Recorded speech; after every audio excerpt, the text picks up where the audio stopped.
So for the first question of what new perspectives or ideas from the book challenged my previous understanding of culture and psychology, I would say the biggest thing that challenged me and something that I learned was how deeply culture actually does influence psychology, and how psychology is different in each culture. Because before reading the book and kind of taking the class, I kind of thought psychology was something that everyone experienced, but kind of in the same way. And after reading this, I kind of gained a deeper understanding of how this is way more than just interactions and what people think and eat, but it's something like feelings and how they actually like think. And yeah, so I used to think psychology was kind of just a universal thing that everyone believed in, and everyone kind of experienced the same way, but this is much different for each culture. One example of this is like in Western cultures, people are more individualistic and thinking of themselves, while in more Eastern cultures, it's kind of for everyone else and for others. And this affects psychology as these cultures are much different than each other. So the next question of how is my understanding of the influence of culture on behavior, cognition, and emotion deepened after reading the book? And I would say it very much has deepened, and I've learned a lot about how all these are connected and how they kind of go with each other. And one example of this is in different cultures, we kind of read facial expressions in a different way. So something like a frown or something such as that in the Western area, like the United States, could be much different in the Eastern area instead of Japan or something.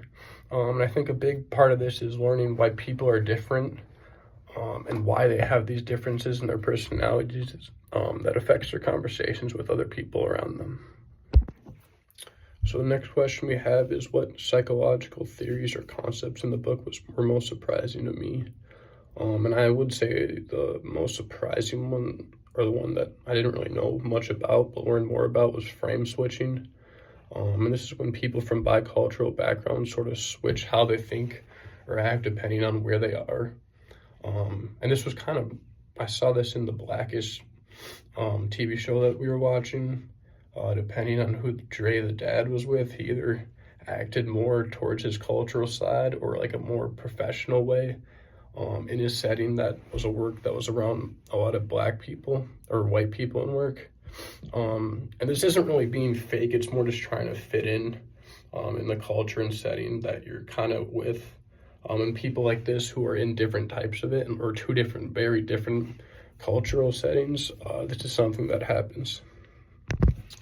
So after that, for my experiences in real time, how did I feel before, during, and after the stories in real time experience?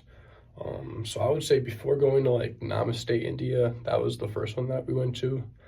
I kind of felt like my expectations weren't very high, and I thought I wouldn't really like it. But after trying it, I mean, the waiters were great and the food was so much better than I expected. So I'm definitely going to try to be back there. And also, like, I was surprised at how welcoming the people there were. Like, they were super glad for us to be eating there, even though I didn't feel at place in there. But yeah, it definitely helped me kind of branch out, and I'll definitely be going to other places like that soon. So the next question is, what did I learn about myself through the experience? And I would say that I really haven't, or something that I've learned about myself is that I really haven't branched out to other cultures around me. And being very close to the Twin Cities, there's many cultures around us that I could definitely go to. And something that I learned from this is that I feel like I overthink or think of the worst in these situations, when in reality, every place that we went to for this class was a great experience, and the people there welcomed in all of us, and I love the food and like the area that we were at. So yeah, I tend to overthink these experiences, but they've been great in every situation that I've been a part of. So I definitely should keep going with them. So the next question is, what was the most meaningful or transformative part of the stories in real time for me? And I would say actually having firsthand conversations with these authentic areas of different cultures that we were a part of. And one example of this is when we went to the Hmong marketplace. We were able to talk to some of the people who were making food, and really get an understanding of their process and who they were and what they were doing. And this really was valuable for me because I could learn more about their culture, and I think they like sharing it too.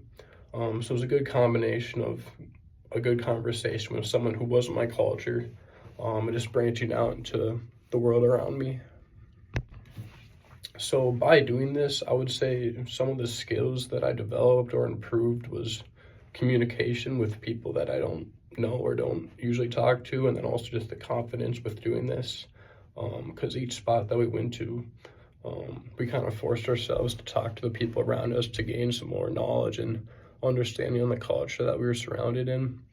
And this has helped me just kind of know that they're totally okay with it and they want to talk to you if you're in a culture that you don't really know. So this was super helpful, and definitely helped me push me out of my comfort zone for the future. So for the next question, how did I handle challenges or obstacles during the trip and what did I learn from them? When we were in some of like the Hmong marketplace areas, there were some languages and signs that I didn't really understand for food or clothing and stuff like that. So we kind of got around this by asking either the people behind the counter of the food what they meant, or we would just ask them for recommendations when we were ordering food.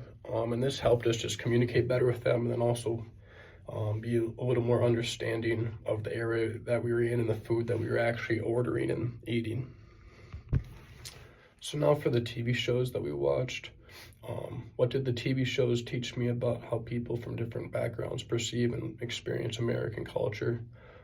So by watching these shows, it really opened my eyes for how different people experience American culture, even when they do come from a different background. So one example of this is in Fresh Off the Boat. Eddie, one of the kids, was going to school, and as he was an immigrant, he was really shocked to the culture change, and struggled to fit in with others around him. So by doing this, he kind of tried to take in like American heroes or like rap people or just people who are in pop culture in America right now, and really tried to push that on his family too, where his parents didn't really appreciate that.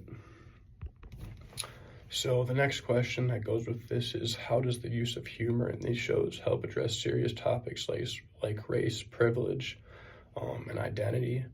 And I would say the main focus of the shows that kind of talks about this would be Blackish, because it's the family's all black, but the dad works in a pretty much all white environment, which there's a lot of humor and jokes that come from this, but through this, they end up talking about diversity in a lot of these situations.